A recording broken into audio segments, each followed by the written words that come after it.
Welcome back to Buddy Buddy. I'm Andrew Guy. I'm here today with my golf coach, my cornhole practice partner, and some might even call him my step bro, Mr. Yes, Jeremiah sir. That's Stewart. me. Bro, thank you for coming on the Absolutely. podcast. Thank you for inviting me here. Glad to be I here. mean, I had a failed podcast attempt with our boy Mhm. Dylan, but Mhm. you're technically going to be my first guest. Sweet.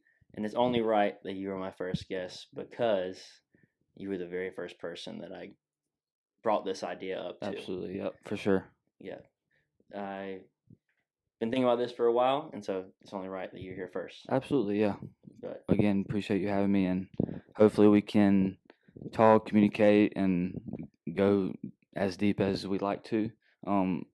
Obviously, with cornhole and everything like that, our car rides, not everything like that. We have gotten deep before, so we'll see how it goes. yeah, So we'll see how it goes. If it doesn't get very deep, it doesn't get very deep. The whole point of this podcast is to build friendships, and anybody that watching is for them to be encouraged to say that, all right, I'll make time to better my friendships and get things past surface level.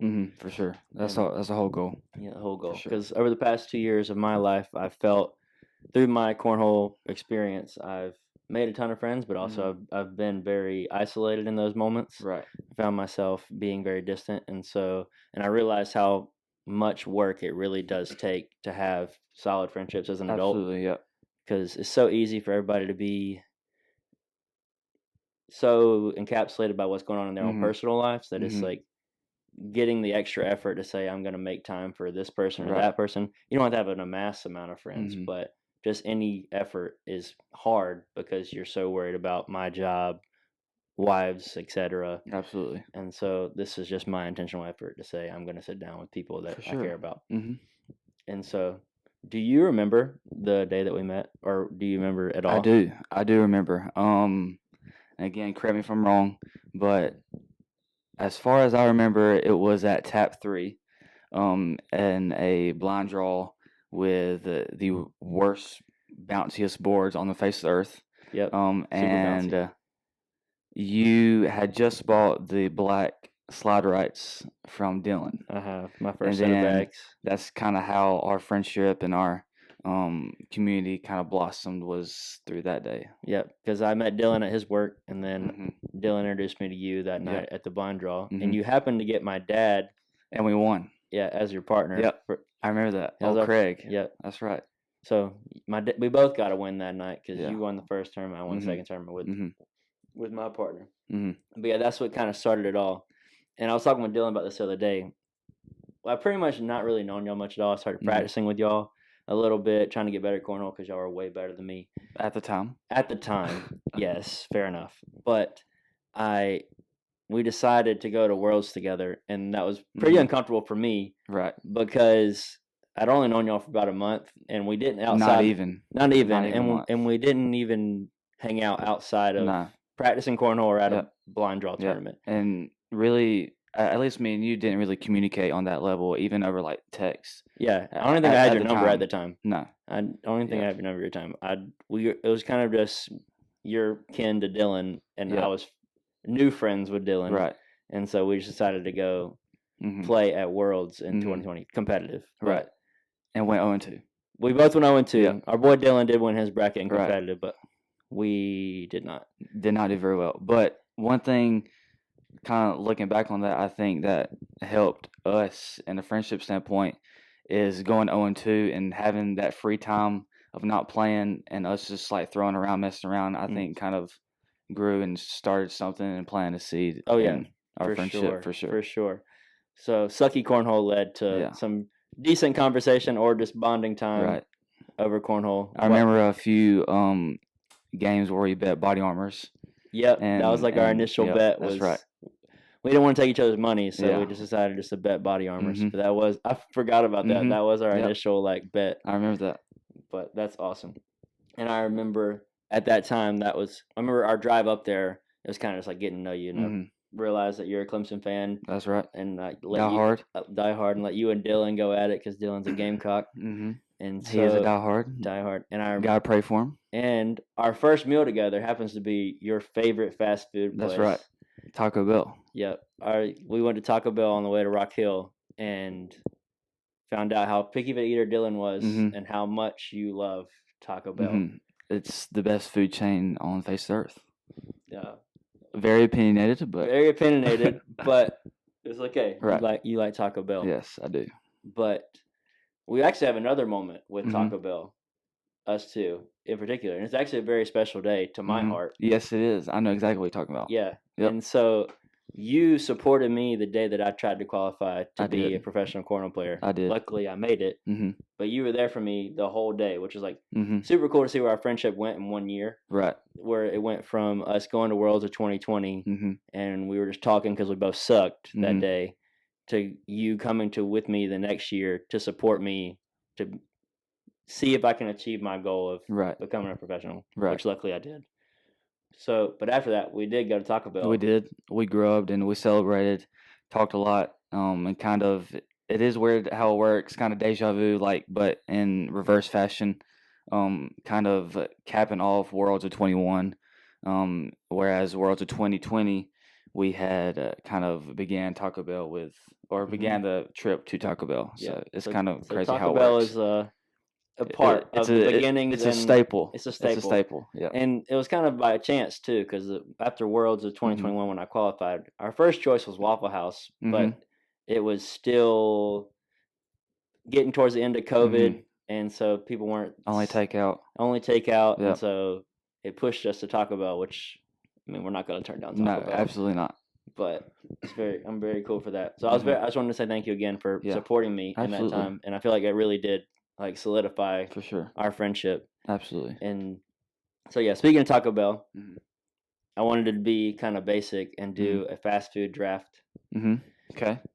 We'll go. You want to do 3 or 5? We'll do 5. I'm sure we can pop off 10 fast food chains that we can do. I think we do fast food. All And right. for us, we constitute fast food as having to have a drive-through. Has to have a drive-through. Has to have a drive-through. Yep.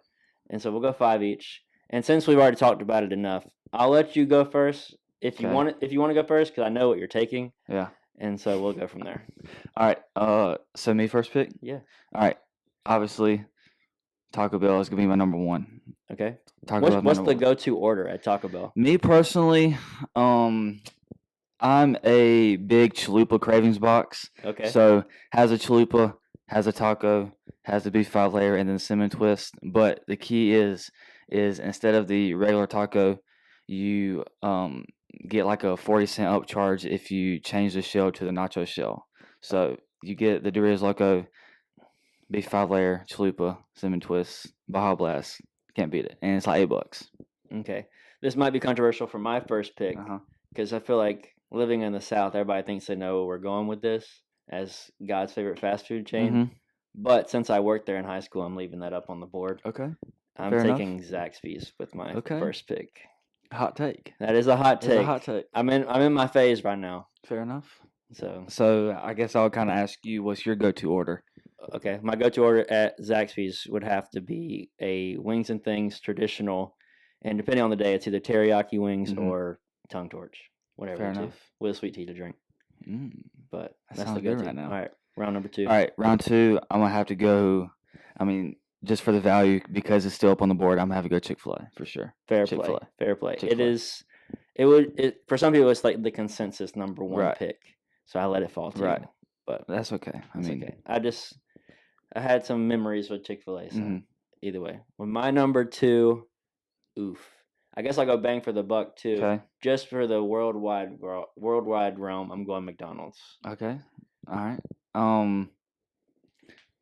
I guess with my number 3, because I'm a big BK fan, I'm gonna go BK. I personally like BK over McDonald's, but that's just my opinion. So I'm gonna go BK at 3. That's fair. If we were doing breakfast fast food, that's my number 1. Fair, got you. But fair enough. The croissant sandwiches slap every time. Always. Every time. Don't miss. Shout out my boy Riley McSwain from Georgia. I put him on, and so he'll probably listen to this, and he knows that I put him on. He had no clue. He lived beside of Burger King his whole life and never had their breakfast until Can't beat it. I took him to a tournament in Georgia. But all right, so my number 3. Wow, that's kind of surprising. I was not expecting Burger King 3. I guess coming from Woodruff, there's not much there in Woodruff. There ain't much to work with in Woodruff. There ain't much to work with in Woodruff, so it makes sense why BK's got a special place in my heart. For me, then I'm gonna take. I'll probably go. Okay, I'm just gonna go Bojangles. It's like Okay. a staple in my life, so I'll go Bojangles. That's a good pick. A solid pick. Yeah, What was it? Fourth round? yeah. Fourth Round round number pick. 4. Fourth round pick. And again, I know I'm probably missing a couple, but we're just gonna roll with it. This is gonna be another hot take, but I'm a huge Arby's guy, so I'm gonna go Arby's at 4. Yeah, I'm gonna go Arby's at 4. I love Arby's. Yeah. Can't beat the beef and cheddar. beef and cheddar. Yeah. That's what my dad And then gets. curly fries hit Yeah, every yeah. time. They hit different. for Potentially sure. the best fries in fast food. That's think a hot take. In my opinion, at least top 3. Okay, fair enough. For me, I'm gonna go Wendy's. Okay. I think that's a steal at the 4 pick for the 4 for 4. That is a solid steal. I'll- That's a solid pick. Solid pick at 4. Whenever I need something and I want to feel like I'm getting a bang for the buck, Mhm. you gotta just run to the 4 for 4. So I'll take Wendy's in the 4 spot, Or the biggie bag. or the $5 Or biggie the- bag, Or the biggie bag. the $5 biggie bag. With my 5th pick, I know this is probably gonna be controversial because not many people think of it as fast food, but it does have a drive-through, and I'm gonna go with Firehouse because Firehouse does have a drive-through. Okay, So fair enough. Probably tinkering with the rules a little bit, but I'm gonna go Firehouse. Okay. Oh, we let one slide, and I'm glad it fell to me in my last Okay. pick. I'm taking Cookout with my 5th pick. Golly. I can't believe I did. That's solid. I did not. I can't believe that we let that fall That's that a solid far. pick. But Solid yeah, pick, bro. for sure. Yeah, big double tray, Yep. Cajun fries, chicken quesadilla, cookout sauce. All the shakes that they Oh got. man, I can't believe we let that fall that far. I would have took that above Wendy's. But Yeah. whatever. But Well. either way, we'll let y'all decide who y'all think won. Mhm. But his is more controversial, Right. a personal opinion versus Right. what the masses might think. Yep. Absolutely. But yeah, I'm actually off the fast food at the current moment because I'm currently doing a weird diet where I'm pretty much just eating meat and fruit. Very difficult. Yeah. Very difficult to do. I tried it for half a week and it didn't go as planned. Yeah. But I'm almost on a full week mhm. and it's going pretty well. I just make it. I think it just feels really easy. Mhm. Like I'm just eating very simple things. Right. It's just hard to not stop places because So, if you don't mind me, one of the questions that I wanted to ask Andrew, which kind of goes hand in hand with what you were just talking about, is kind of how you deal with things like that self-discipline in your diet on a day-to-day basis, and then also kind of how you deal with adversity, if that makes any sense. How do you deal with adversity, and how do you become disciplined in things just in your everyday life? Well, if we're going strictly off diet first when Uh-huh. it comes to adversity and discipline, I think one thing that I've implemented in my life recently, which I'm currently doing at this moment, is I do one 24-hour fast per week where I take one day dinner to dinner and I say no food. I'll drink like no calorie drinks or I'll drink water or black coffee, but I choose a day to pretty much like reset my body, and it's pushing me to have willpower. It's pushing me to say I can do some hard things. I can say no to food for a day, and in doing that, it's actually eliminated a lot of my cravings. So it's a lot easier to drive down the road and drive past the fast food restaurants now. And so if I can go a day without saying I'm not going to eat anything, it's easier for me on my normal day to say I can drive past the easy stuff and go make meals at home, or prepare stuff for lunch. But for my everyday life, it's just pretty much just saying I'm gonna wake up and choose to be intentional. I'm gonna be intentional with every aspect of my life. I'm gonna spend time with the Lord. I'm gonna like reach out to people, and that's the whole reason this podcast started. And I think that makes like once you just say I'm gonna do it even when I don't want to. I don't necessarily feel like I want to do this. I want to just lay on the couch. When you make those moments to say I'm gonna do it even when it doesn't feel fun or doesn't feel enjoyable, it just builds that discipline, and it kind of just snowballs, and everything just seems a little bit easier. Do you believe in rewarding yourself, which I guess in other words like a cheat meal, or 100%. Yeah. Is that like a weekly basis thing, or is that weekly basis? Yeah. Some of the things that I'm very new to this whole. I'm almost a month. I'm over a month into doing 1 day a week fasting, but I'm only a week into this whole new diet. But one thing I kind of like to go by is like 80-20. Like 80% do like hard, be disciplined, and then like 20% good. So tomorrow I have some dates planned with the girl, and I'm definitely. I mean, it's not terrible for you, but I've been craving Chipotle all week. Right. It's like one of my go-tos. Yeah. So I'm going to Chipotle, and then who knows what we'll do for dinner. Could be Gotcha. something crazy. But Speaking of Chipotle, had Chipotle for the second time 2 days ago, and still prefer Moe's. But that's besides the point. what do you get at Moe's? And this is where the whole debate goes I definitely down get to. the wrong Doug, or as now called it, since the menu kind of flip flop a little bit, the stack. Okay, So that makes sense. That's why I have some close friends that will eventually be on this podcast. yeah, That are all. I mean, they like Moe's and Chipotle, but they prefer Moe's just because of the wrong Doug or the Right. stack. yeah, It's because Chipotle doesn't offer that. right. So, and Moe's does offer free chips and salsa. They do. And Chipotle, you got to pay for it. Yeah. But Chipotle's food is better quality in my opinion. I would agree. I would think, agree. like, I understand the convenience of free chips and salsa and having a menu item that Chipotle doesn't have. Right. But that's why I choose Chipotle. I think Right. overall the quality's better, and they have by far the best tortilla chips. Like no store bought, no nothing. There's no brand, no Mexican restaurant. Like They are very good. I think they're hands sure. down the best tortilla chips. Mm-hmm. But yeah, so I am planning on cheating tomorrow on my diet. So Kind of going back back to like a diet standpoint. Actually, the other day, my wife Mia Grace, she mentioned wanting to do 75 hard. okay, And I don't know if you follow or are friends with Noah up in Virginia. Noah Hughes. Yeah, but apparently he just finished 75 hard. Yeah, Noah, reach out. I want to know how that went. Yeah. He reached out and said, "Wish me luck on the podcast," which I'm grateful for. So, and again, I could be totally wrong, but I'm almost 100% positive Noah just finished at 75 hard. Yeah. So, congrats to him because that's not easy. Yeah. Remind me, I don't know the full layout. I know you have to work out twice. One workout has to be outside. Okay. You have to read at least, and again, people can tinker it however they want to, but they had to read at least 20 pages of a nonfiction book, and they have to do another step in it. Only water, or have to drink at least a gallon of water. I know. Mm-hmm. So had to be again very disciplined. Yeah. For 75 days straight. So are y'all planning on doing that, you and your wife, or just she her? has ideas. She's got the idea. I had an idea, but it very quickly erased my memory. So okay, fair enough. But yeah, that's a hard commitment for sure. Absolutely. I like working discipline in my life slowly. Like when I started this whole new me thing, I started pretty much just saying I'm gonna get rid of soda again. Right. And I started with that, and I've been like 2 months now. No soda, no. I don't crave that anymore at all. And then I slowly, it's like, all right, well, I'm gonna start running again. Yeah. I told myself I'm gonna run a 5K, and I've never ran more than 2 miles in my life. But just slowly challenging myself to be better, but I'm doing it slow by slow. I don't know if I could do 75 hard, right? Because it's like all in right now. Yep. Let's go. I'd rather just slowly make changes in my life, and then just compound and say, all right, my life's getting better, and I feel like I'm not challenging myself too hard because I'm not changing too much week by week. Right. But yeah. So besides the discipline point, one of the questions I want to ask is like, I'm a huge like experience over like gift guy. Like I'd rather have an experience with somebody than like say like them give me like something like a gift that's just like materialistic. Right. So what's like a memory in your life? Like what's like one of the top memories in your life that you've experienced with somebody that you care about?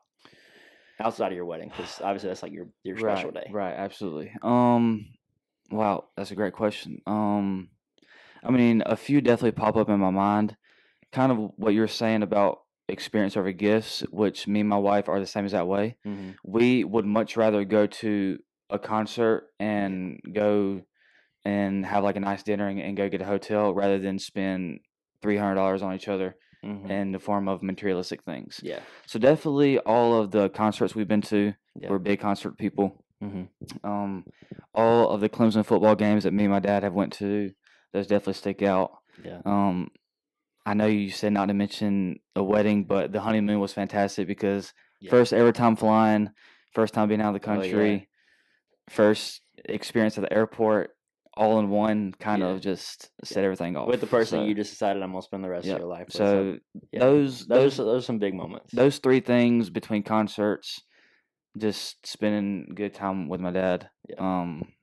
at football games, at Clemson, the place that we love, Mhm. and the honeymoon definitely are the ones that pop up in my head. Yeah, for me, like obviously, sporting events is huge in my Mhm. life. Like my number one bucket list item is to see every Major League Baseball team play Mhm. at home. Mhm. Luckily, I think I've been to like 18 or Mhm. 19, so I'm getting up That's there. solid. Yeah, That's I'm over halfway that's done. over half. Yeah, I'm over halfway done. Yeah. I need to actually write out a list, but Mhm. I'm over halfway done. But I spent a lot of those with my dad. Yeah. I mean, some of them I've done with other friends and stuff, but those are moments that I've had with my dad. Mhm.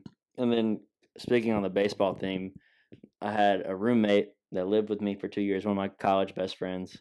He lived with me for 2 years, and I surprised him with tickets to the World Series. Mm. And that was by far one of the best days of my life. Yeah. I remember you telling me about that. Yeah, we went to game one at him and his wife's apartment. It was right after they got married. They got Yeah. married in early October, and obviously World Series is in October. Mhm. And so they just moved in, and us and a couple of friends went over there, and we were trying to like reoffer, like they offered their space up to watch game one, and so Mhm. we were just joking. I had all my friends in on it except for Caleb, the guy that I surprised, and I was like, man, it's like I appreciate y'all offering me the space, like Mhm. letting us come watch the game, like having us over, inviting us over, so hospitable of you. Mhm. It's like, he's like, I would invite y'all over for game four, like, because it's with the weekend, like, everybody was free on the weekends. I would invite you over for game four, but me and Caleb going to the game. Mm. And so he looked at me and he was so shocked. Yeah. And that was hands down one of the most memorable days of my life. Absolutely. I had one of the best meals that I was not expecting. Mhm. Like, we went to this place. It was like, it looked like a barbecue, like chicken wing place. Yeah. But they had this brisket grilled cheese that was like to die That for. sounds good. Bruh. Right now when I'm fasting, Yeah. it's making my Oh, mouth water. I bet. And we're both big barbecue people. Yeah. Um. Oh, yeah. We So got some memories of some barbecue, yes, we too. do. Yes, we do. Yeah. Yeah, as I said, he's my golf coach, but Mhm. he gives me some I pointers. like to say that. He gives me some pointers. I've Mhm. only been playing a year, so I'm not very Right. good.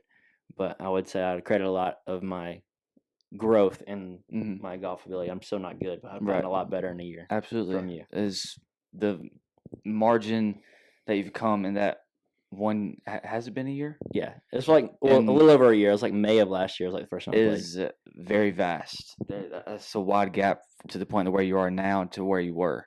Yeah. So that's When I put my mind to something, I put the time in. which doesn't really surprise me because I mean you went from picking up a cornhole bag Fair for the enough. first time to in exactly a year or a little over a year Like a year and a month.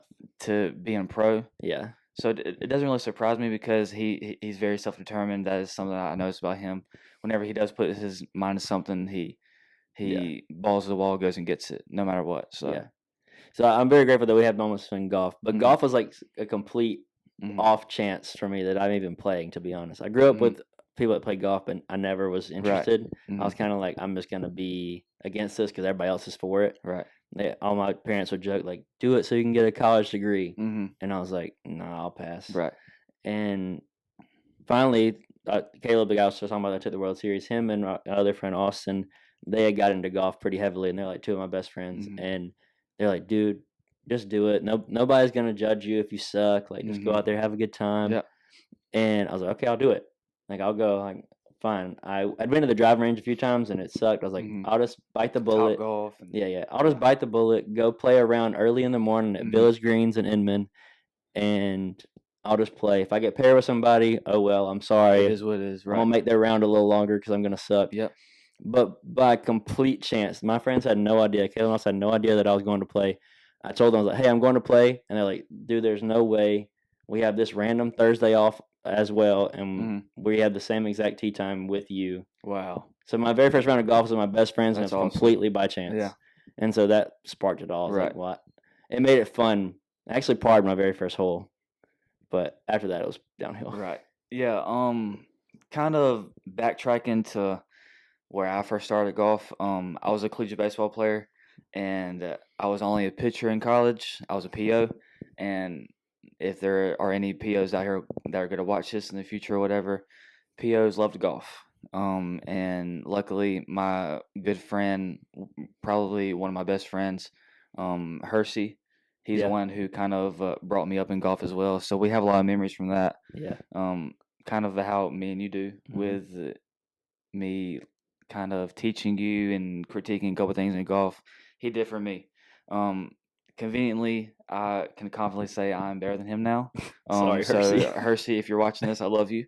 But yeah, that's kind of where I began as well. It's just by a friendship that kind of blossomed and stuff like that. Yep.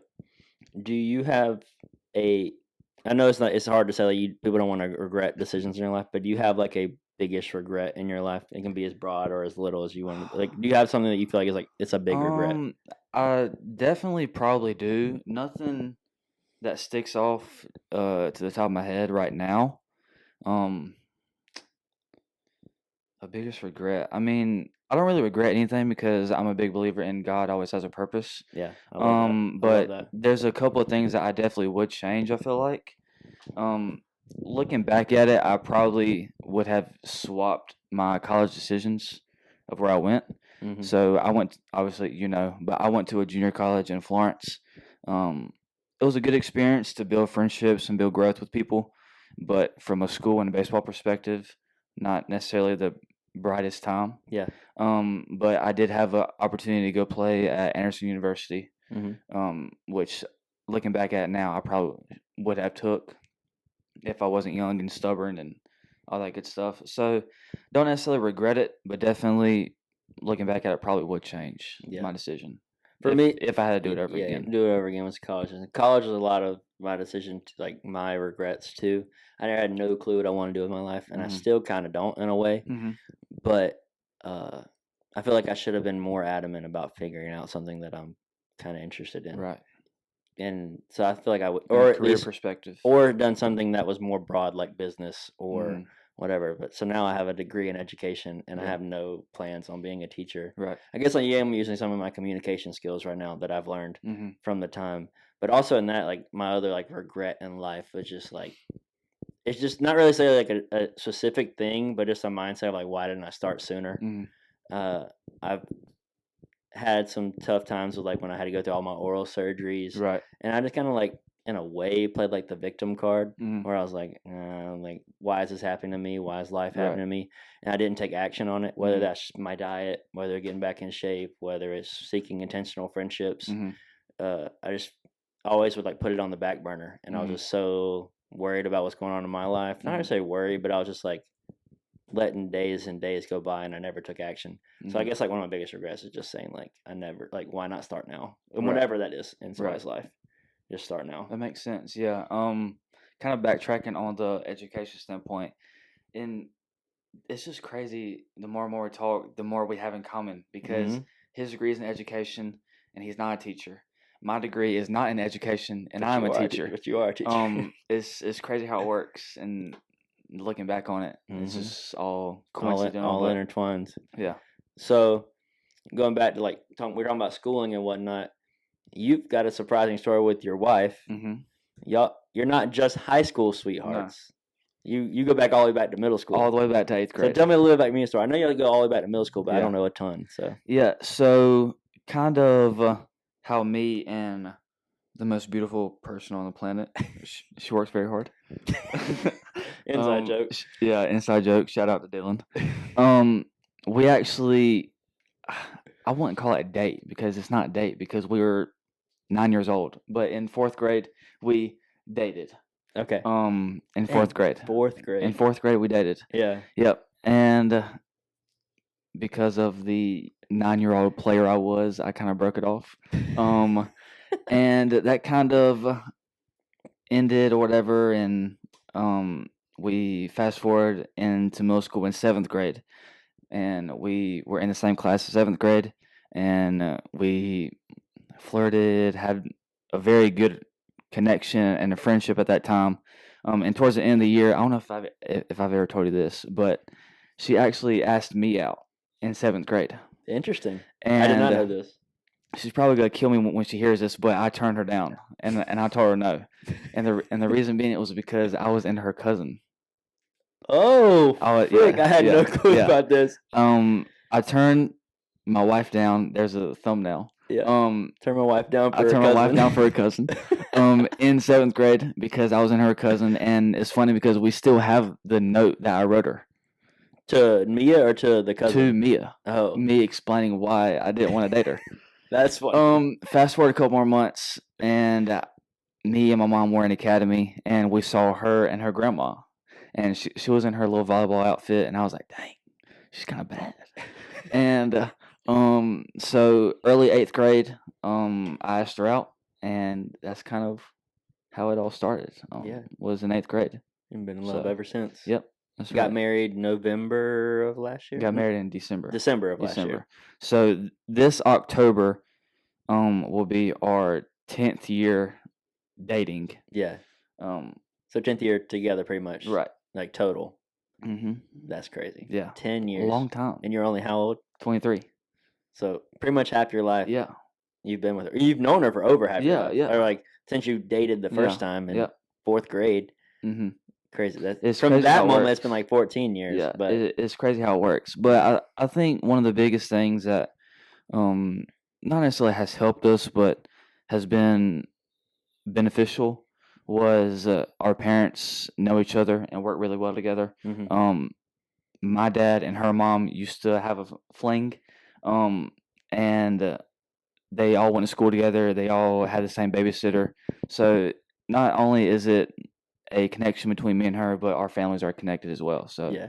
I think that's a good When thing. y'all first started becoming dating, was that kind of awkward for the parents? No, it wasn't awkward. I don't think it was anything serious by no means, but yeah, Papa Rod used to be a player back then, so there ain't Shout no out telling. Papa Rod. Shout out Papa Rod. He's a player. I'm sure he'll watch this. So yeah. So you got married in December. So what's like the? I know you've came to me multiple times because we're pretty close. So like saying you want to be a better husband. Yeah. What's one thing that you feel like you've learned about yourself now that you've been married? Since you've been married. I think the biggest thing, I mean, obviously there's changes in your lifestyle because you don't live with your parents anymore and your siblings and all that good stuff. I mean, definitely one thing that I feel like I've had to do better at is being the. It sounds cliche because it is the husband role. Mm-hmm. So I now have to be the protector. Yeah. I have to do all these quote unquote things that the husband is supposed to do. Yeah. Which is fine by no means. But it's just weird because I'm still in the same 19, 20-year-old mindset where I was in college, where if it was I wanted to go and play around the golf whenever I wanted to, I could. Yeah. Now it's a little bit different because I now have to communicate with her and do all that stuff. Not that we didn't do it before, but it's just a little bit differently. Yeah. And then another thing is just that I have to not only be the man in the house, but also I have to just help her in other ways, whether it's cleaning the house or cleaning the dishes, or if she had a rough day at work, I have to step up and be the man and help out. Yeah. And do things that a husband is supposed to do. And it's weird because I am young. I'm 23 years old, and not many 23-year-olds are married. No, not in this day and age. So the age of marriage is like getting back in him. So I mean, kind of in a nutshell of what I would say is I just have to step up to the plate and do what I'm supposed to do. Yeah. So I think that's. I love the baseball reference. Stepping Absolutely. Up to the plate from the baseball player. Yeah. But yeah, that's like one of the things that when you ask newlyweds is like I never knew, at least from the man's perspective, I never knew how much I had to like serve my wife. Like yes, you know that like you're gonna live together, you're going to share the same spaces, whatever, and you always think about like, well, it's like pretty much I'm gonna be dating my wife, but like we're gonna be married and we'll be living together. But it's the intentional effort to say, no, I'm gonna serve you today. If you ask me to do this, I'll do it. Right. Like it's just putting her before. It's like it's a new level of putting her before yourself. Absolutely. And so that's super cool to hear. And thinking back on y'all's wedding, y'all did the little cord of 3 strands. Like symbolism thing, which a lot of people do, which was very confusing. Yeah, y'all did take a long time to do it. I remember y'all's wedding. It was not the easiest thing to do. Yeah, at least from my perspective. Yeah. Did she have understanding? She was just trying to let you help, and that's why it took so long. It definitely was her doing 90% of the part and me acting like I was doing something. Yeah, I knew because it took forever, and I was like, man, is she like just trying to like say, Jeremiah, I need you to help me. Like this is our thing, it's our day, and or like. Then finally she just like take over and say, it really didn't help either because we were dying laughing the whole time because of me. But that's definitely a memory I won't forget is me struggling to do the chords and braiding and all that stuff. Yeah.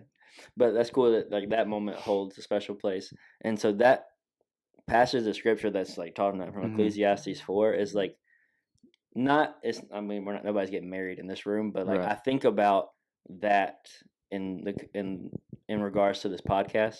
Not necessarily the last verse. We're talking about the cord of three strands will never be broken, which is what the symbolism is about when it has a man and a woman and Jesus like being center, and like if those three are part of a household and a marriage, like it's not gonna fall apart Right. very easy. Mm-hmm. But I think about more in verse 10, which is like a verses back when it's like, well, at verse 9 it talks about having like two are better than one, and you can take that how you will. You can take that as a marriage, which is very easy because that passage is known for being about marriage, Right. but or being tied to marriages. But it's easy to talk about that in friendships as well, and so like, having somebody in your circle. Because verse 10 goes on to talk about how if how what like how woe it would be if somebody were to fall and not have somebody to pick them up. And so like the whole reason I wanted to start this podcast was to not only for myself feel because I felt alone the past 2 years, like traveling and not being Right. being disconnected. I wanted it that verse to bring true into this podcast to say that I can feel that I have people in this room that are going to come talk to me, and I know that if I need something, they'll pick me up. Absolutely. And the opposite, like encourage the person that's, For sure. that's sitting across from me that like two are better than one. Like know that I have your back and you have mine. And so that's just, I guess like I wanted to tie that full circle because that was something that I noticed in your wedding, and then as I was reading in my Bible, I was like, well, frick, that could be applied to friendships and what I want ultimately for this podcast. Yep. You're exactly right. So my final question that I wanted to end on is like, if you could give one piece of advice to somebody wanting to build their community, what would it be? Definitely, one, don't be afraid to reach out with whoever it is, whether it's a friend that you used to be close to, whether it's your best friend, mom and dad, whatever it might be. Don't be nervous, shy, scared to reach out in any fashion. One thing that I've learned in my life, which we've kind of talked about in the past, was learning to be honest with yourself and learning to deal with your own humility. Obviously, it's cliche, but not everybody's perfect. You know what I mean? Yeah. So definitely dealing with your own personal life, humility, and stuff like that, and your own imperfections, I think, is what's really important in order to build community. Yeah. I say it all the time, but I think it's really, really true. In order to self grow, I think it's important to be honest with yourself. So Yeah. I think one, don't be afraid to reach out, but two, also kind of reevaluate your life and what you're doing, and then kind of go from there. I think it's important. I love that. Yeah. That's so good. Being able to reach out is huge, especially as us as men. Like that's not our typical like instinct. Yeah. If we have a problem, we're like, all right, we'll fix it. Right. We don't bank on the help of others. No. We don't bank on. We'll think, all right, well, I got me and God. That's chill. I'm chill enough with that. But there's so much peace and assurance that comes from having conversations with people, even if it's the person that has to like check you on something. Like, hey, bro, I did this, and then you got to tell me, like, bro, that's awful. Absolutely. Like, why'd you do that? Which we've both done. We've done that in both each times. other's life, and I think it's that one sentence you just said has helped me tremendously. But it's important to be honest with each other. You know what I mean? I think I told you not too long ago. I had to check one of my friends in a situation that he was going through, and little did I know that I was kind of nervous of the way that he would react. But he replied back and was like, "I truly respect you for that," which is a good thing. So that's absolutely right. For sure. And so like going back on what you're saying, like don't be scared, don't be scared to reach out, but don't let crap hit the fan before you reach out, Right. because then like you're just in that, like you were in dire need, like if you are regularly, like going back on like how I talk about my diet and how my discipline, like if you are regularly reaching out to people and getting past surface level conversations and getting past like, all right, we won't just sit here and talk about Taco Bell. We won't just talk about sports. We won't talk about cornhole. Right. We'll actually have intentional conversations on a more regular basis.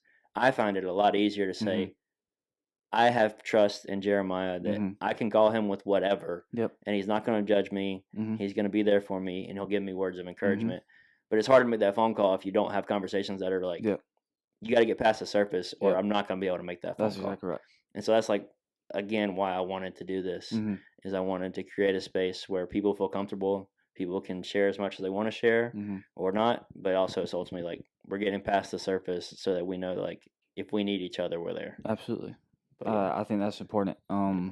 Especially kind of in whatever situation people are in. It's important to know more about the person, know more about the situation that they're going through, rather than kind of what you were saying, letting things get to 100 before you reach out, which is important. that's awesome. But thank you again for coming on the sir. Thank you. podcast. I Thank you for appreciate it. technically being my first guest. Yeah. Sorry, Dylan. Sorry, Dylan. The first It is run, what it the is. first run wasn't amazing, so Yeah. me and Dylan gonna redo ours. Sweet. But thank you again for coming Absolutely. on the podcast. Yeah. I appreciate No you. problem. Thank you.